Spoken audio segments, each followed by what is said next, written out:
Van దగ్గరకు వచ్చినాక ఆడ అట్లా అనిపోతాడు. కార్తీక్ నెట్టుకానికి వస్తుంది. గిరన్న కూడా వచ్చింది నిన్న, కానీ మనకేమో ఇప్పుడే వెళ్తాడు చూడు. కొంచెం ఫోన్లో దూరం పెట్టుది. బ్యాగ్ వేసుకుని సంచి సంచి కూడా పట్టుకున్నా, సంచి టోపీ పెట్టుకొని పోయిండు. అది అందరు ఉండంగా కూడా వాడు అంత డేర్ గా సంచి పట్టుకొని పోయిండంటే ఇంకా అది చిన్న సంచి అక్కడ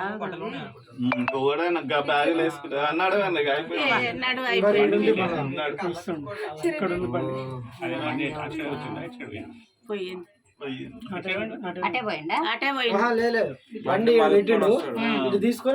అప్పుడు ఈయన బండి అక్కడ పెట్టమన్నాడు కదా మాలతి వాళ్ళ ఇంటికాడ. కింద ఇంతమంది మనుషులు ఉండగా కూడా అట్లా పట్టుకొని పోయిండంటే పోయిండు, వెళ్ళిపోయిండు.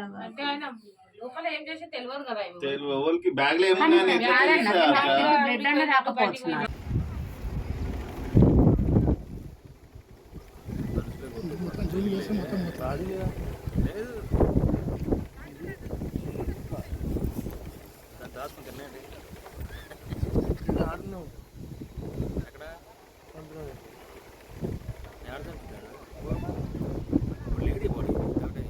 మరి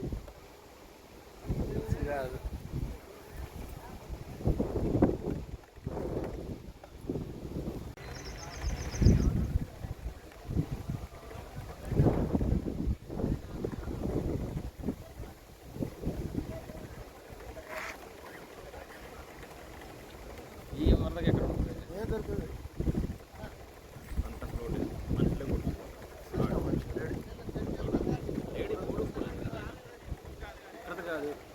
కాదు.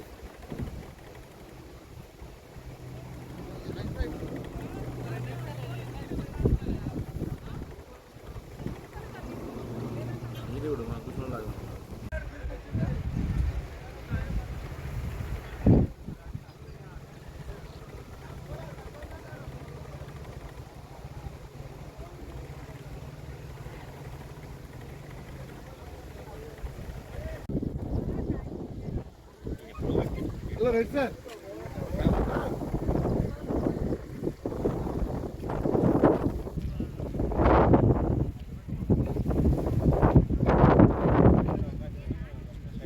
చేశాడు. Based upon his confession case register అయింది under section 103 class 1 and 238 BNS. Old IPC అయితే 302 IPC అండ్ 201 IPC. ఈ సెక్షన్స్ కింద as of now case register అవడం జరిగింది. And this case will be viewed as a very serious case and this investigation will also be done in a fast track manner. దీనికి కావాల్సినటువంటి clues team, other ఏదైతే forensic expert ఉన్నారో ఇవన్నీ కూడా వాళ్ళ help తీసుకోవడం జరిగింది. ఆ ఎవిడెన్సెస్ అన్నీ కూడా అవన్నీ కూడా మనము కలెక్ట్ చేశాము. So these will be send for the getting the technical reports to finalise the investigation. ఇప్పుడు ఎప్పుడైతే మనం ఆ రూమ్లోకి వెళ్ళి చూసామో it is just like only the body of the human is remain. So దాన్ని హాస్పిటల్ షిఫ్ట్ చేయడం జరిగింది.